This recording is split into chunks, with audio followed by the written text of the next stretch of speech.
नमस्ते दोस्तों, कैसे हैं आप सब। स्वागत है आप सभी का घर बैठे बैठे खेल खेल में निबंध सीखने के इस कार्यक्रम में।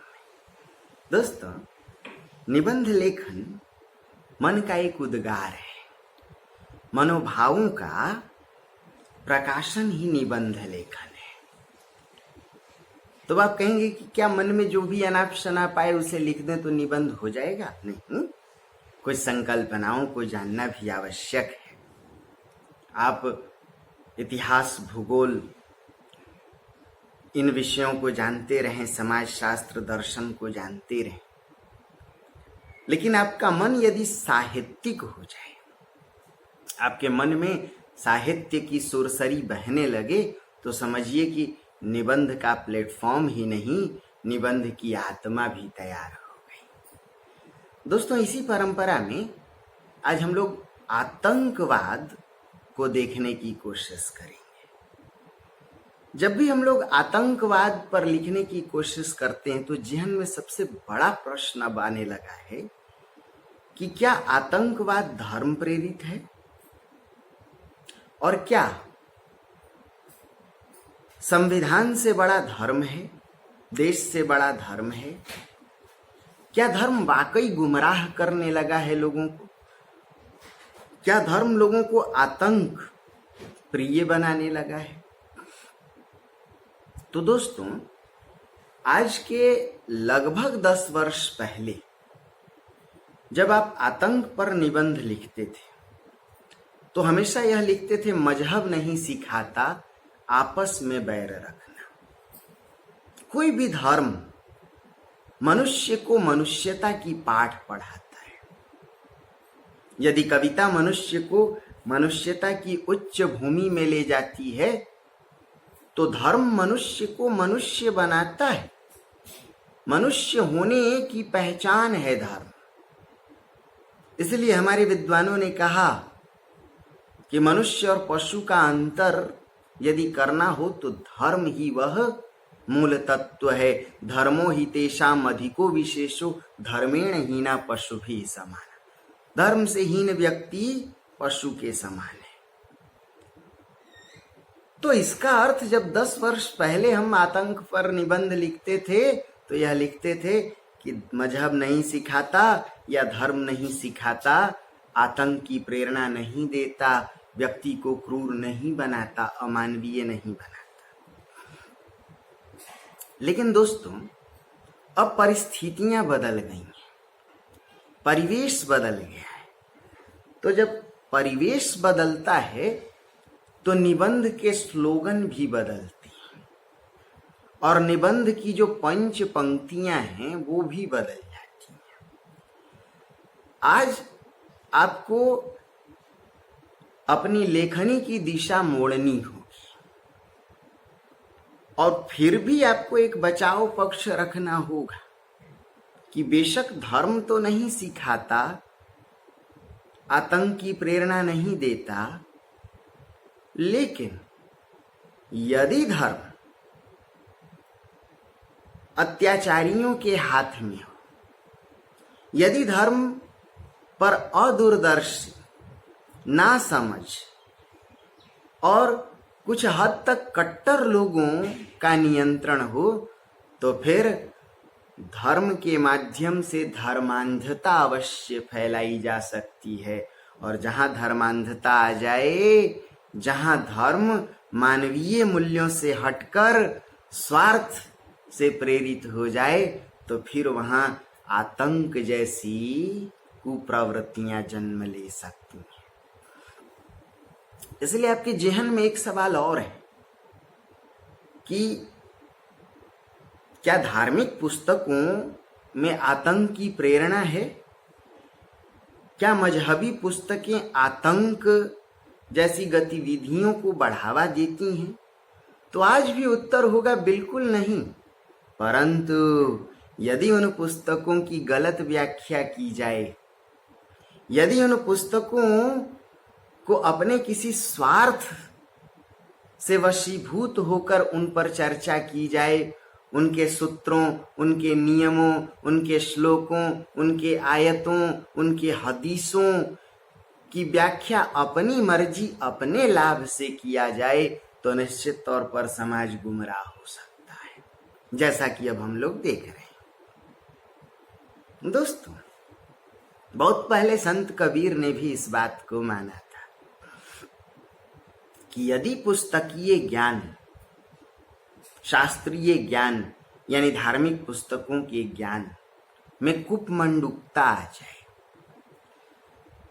और धर्म के ठेकेदार अपने अपने स्वार्थ की गतिविधियों को चलाने के लिए अपनी मर्जी से इन पुस्तकों का प्रयोग करें तो निश्चित तौर पर ये पुस्तकें समाज में भय, भ्रम और उन्माद फैला सकती हैं।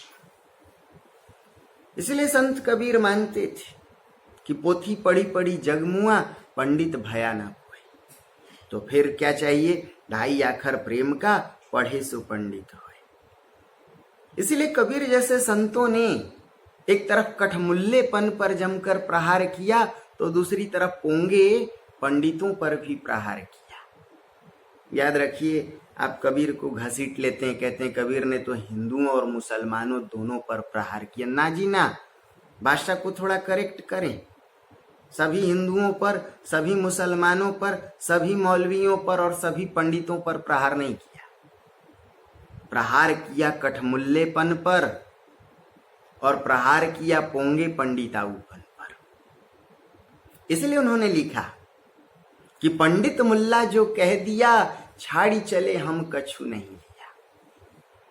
इसलिए उन्होंने लिखा कि हिंदुअन की हिंदुआई देखी, तुर्कन की तुर्काई। इसलिए उन्होंने लिखा कि पंडित और मसालची दो सुझत नहीं, औरन को करी चांदना आप अंधेरे में। तो याद रखिए, एक अनपढ़ किंतु मानवीय आदर्शों से भरा संत कबीर इस बात को समझ सकता था। संत कबीर इस बात को जानते थे कि यदि धर्म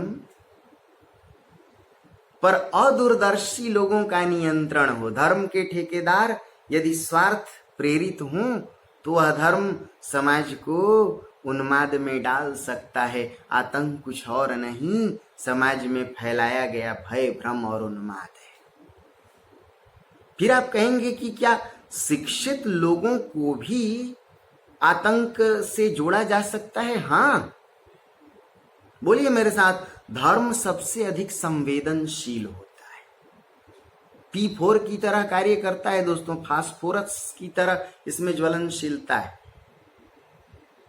यह धर्म एक तरफ अति संवेदनशील है तो दूसरी तरफ याद रखिए इसमें संप्रेषणीयता भी अधिक होती है।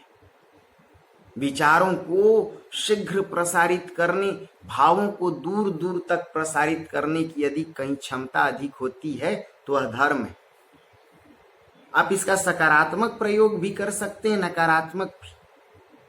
भक्ति आंदोलन वास्तव में समाज सुधार आंदोलन था और याद रखिए वह धर्म सुधार आंदोलन भी था।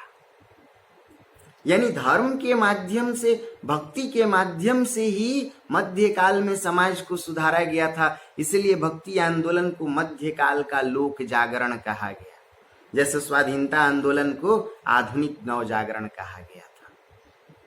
यानी आप धर्म और भक्ति का चाहें तो संरचनात्मक प्रयोग भी कर सकते हैं समाज को सुधारने के लिए भी। किंतु इस धर्म में संप्रेषणीयता इतनी है, संवेदनशीलता इतनी है कि इसके तत्वों से अच्छे अच्छे को भी गुमराह किया जा सकता है। यही वजह है कि आज पढ़ा लिखा यूथ, इंजीनियर, डॉक्टर्स भी धर्म के मूल रहस्य को, धर्म की मानवीय संवेदनाओं को समझे बिना किसी के द्वारा गुमराह किए जाने पर आसानी से गुमराह हो जा रहे हैं और फिर चल पड़ रहे हैं समाज को विध्वंस का रास्ता दिखाने, समाज को तोड़ने। क्योंकि धर्म तो हमेशा सिखाता आया है कि धर्म की रक्षा करोगे तो वह मनुष्य की भी रक्षा करेगा। लेकिन लोगों के जेहन में ये बात बैठाई है कि मेरा अमुक मजहब खतरे में है। इसलिए आपके जेहन में एक प्रश्न और है कि तो क्या सभी धर्मों में ऐसी प्रेरणा है? हाँ, हो सकती है सभी धर्मों में। तो पढ़े लिखे लोग भी गुमराह किए जा सकते हैं, अनपढ़ बेचारा तो अनपढ़ ही है। तो फिर आपका एक प्रश्न होगा कि इस्लाम पंथ ही सबसे ज्यादा इसका शिकार क्यों है, या देखा जाए तो आतंक और इस्लाम एक दूसरे के पर्याय क्यों बनते जा रहे हैं? तो इसके पीछे कारण है। वहां पुस्तक एक ही है, कुरान शरीफ, और उसी की बात को लोग अपने अपने तरीके से व्याख्या करने में लगे हुए हैं। तो जब एकमात्र और अंतिम पुस्तक हो तो याद रखिए वहां धार्मिक प्रतिबद्धता या आज के प्रचलित शब्द में कट्टरता उत्पन्न होगी। तो जाहिर सी बात है कि अलग अलग मौलवियों के द्वारा जब उनकी अलग अलग व्याख्या शुरू होगी, सब अपने अपने तरीके से उसकी व्याख्या करने लगेंगे, तो भाई ऐसी पंक्तियां भी उभर करके आएंगी, इस्लाम खतरे में है और कुर्बानी इस्लाम धर्म में जायज है, अपनी भी दो और दूसरे की भी लो। समझिए, इसलिए पढ़े लिखे यूथ भी आत्मघाती बनते जा रहे हैं। तो दोस्तों, एक बात तय है कि धर्म वास्तव में कभी मानव विरोधी हो ही नहीं सकता। धर्म की गलत व्याख्या, शंकराचार्य के अद्वैत की मानवीय चेतना देखिए, अद्वैत किसी में भेद नहीं करता। जहां अद्वैत शब्द आ जाए वहां भेद उत्पन्न ही नहीं होगा। वह तो सभी भेदों को खत्म करने के लिए बना शब्द है। लेकिन जब शंकराचार्य के अद्वैत की गलत व्याख्या की गई, क्योंकि उस अद्वैतवाद का सिद्धांत है अहम ब्रह्मास्मि, तो लोगों को लगने लगा कि जब मैं ही ब्रह्म हूं तो फिर मुझे काम धाम क्या करना है। तो बल्कि मजाक भी उड़ाया हमारे संतों ने, अजगर करे न चाह करी, पंछी करे न काम, दास मलुका कह गए सबके दातारा। लोग अद्वैत को नहीं समझ पाए, इसलिए पलायनवादी होते गए, अकर्मण्यवादी होते गए। और तब भारतेंदु हरिश्चंद्र एक नाटक लिखते हैं, भारत दुर्दशा। उसमें अद्वैत को गलत ढंग से व्याख्या करने वालों पर जमकर प्रहार करते हैं। अद्वैत का एक नाम है अद्वैत वेदांतवाद या वेदांत का ज्ञानवाद। भारतेंदु जी भारत दुर्दशा में लिखते हैं, महाराज वेदांत ने बड़ा ही उपकार किया भारत की गुलामी के मूल में। सारे हिंदू ब्रह्म हो गए, हम ब्रह्मस्मि। जो लोग इतना ही समझे कि मैं ही ब्रह्म हूं, सारे हिंदू ब्रह्म हो गए। इसी से रुक्ष हुए, अभिमानी हुए। भाई लोग घमंड से भर गए, अहंकार से चूर चूर हो गए कि जब मैं ही ब्रह्म हूं तो फिर दूसरा कौन, चल फुट। इसी से रुक्ष हुए, अभिमानी हुए, और जब स्नेह ही नहीं रहा तो देशोद्धार कैसा। किसी की इति कर्तव्यता, यानी कर्तव्य करने की भावना ही मिट गई। भाई एक दूसरे को प्रेम करेंगे तब तो सामाजिक एकता विकसित होगी, और प्रेम के लिए अहंकार रहित होना जरूरी है। इसलिए धर्म की जब गलत व्याख्या की गई तो हम पराधीन हो। शंकराचार्य के अद्वैतवाद की गलत व्याख्या करने वालों पर ही भारतेंदु व्यंग करते, महाराज वेदांत ने बड़ा ही उपकार किया, सारे हिंदू ब्रह्म हो गए। और जब स्नेह ही नहीं तो देशोद्धार कैसा, रुक्ष हुए, अभिमानी हुए, इति कर्तव्यता किसी की बाकी नहीं। और तब जाकर के जो धर्म को नहीं समझ पाए ऐसे लोगों पर कबीर भारतेंदु जैसे लोगों ने व्यंग किया। वही कबीर वैष्णव पंथ की इतनी तारीफ करते हैं, और वही कबीर भारतेंदु वैष्णव पंथ की कमियों पर, यानी जो लोग इसकी गलत व्याख्या करते हैं उन पर प्रहार भी करते हैं। कहते हैं कबीर वैष्णव भया तो क्या भया, जाना नहीं वमेक, छापा तिलक लगाई के दहया लोकने। कि वैष्णव होकर के भी क्या फायदा, जब तुम कुचाल चलते हो, जब तुम षड्यंत्र रचते हो, दूसरे को छलते हो। और भारतेंदु लिखते हैं कि पढ़ी रामायण रोवत हैं, बनत हैं वैष्णव भारी, किंतु हैं व्यभिचारी के व्यभिचारी। पूजा करत हैं देर लौं, बनत हैं वैष्णव भारी, पढ़ी रामायण रोवत हैं, किंतु हैं व्यभिचारी। क्या फायदा हाथ में रामचरितमानस ही हो, रामायण ही हो, उसे देखकर आप डबडबाए हो और जैसे पोथी बंद तो आप समाज को छलने निकल पड़े। अर्थात धर्म की व्याख्या गलत की जाए तो निश्चित तौर पर आतंक और अलगाववाद जैसी समस्याएं जन्म लेती। अब दोस्तों, निबंध का जो प्रारूप है कि निश्चित तौर पर आतंकवाद, अलगाववाद, नक्सलवाद के केंद्र में आर्थिक विषमता है, अशिक्षा है।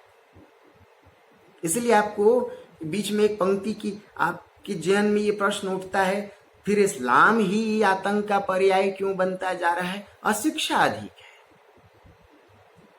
आर्थिक विषमता, सामाजिक विषमता अधिक है। तो भूखे प्यासे समाज को याद रखिए, भोजन के नाम पर यदि कुछ ना मिले तो ईश्वर की गलत व्याख्या से उसे जोड़ा जा सकता है। जो समाज मनोवैज्ञानिक पराजित हो उसे ईश्वर की लकड़ी आप किसी भी रूप में पकड़ा सकते हैं। जैसे स्वाधीनता आंदोलन के दौरान हमारे स्वाधीनता सेनानियों ने भक्ति की लकड़ी को, याद रखिए, हमारे धार्मिक आचरण की लकड़ी को स्वदेशी से जोड़ दिया था, स्वनिर्भरता से। वेदों को धरातल बना दिया था। महर्षि दयानंद जैसे लोगों ने वेदों की ओर लौटो। गांधी ने फिर से आश्रम को जीने की प्रेरणा दी थी, समझिए, वर्णाश्रम। तो आप चाहें तो इस धर्म का संरचनात्मक प्रयोग भी करें, नकारात्मक भी। जो समाज सामाजिक आर्थिक पिछड़ेपन का शिकार है, विषमता का शिकार है, ऐसे समाज को धर्म की गलत व्याख्या से और भी आसानी से भरगलाया जा सकता है। लेकिन फिर भी आज भी आतंकवाद, अलगाववाद और नक्सलवाद जैसी समस्याओं के मूल में कहीं ना कहीं सामाजिक आर्थिक विषमताएं हैं, कहीं भूखमरी है, कहीं अशिक्षा है, कहीं दरिद्रता है। और इस पर धर्म ने उत्प्रेरक का काम करना शुरू किया है। लेकिन धर्म की गलत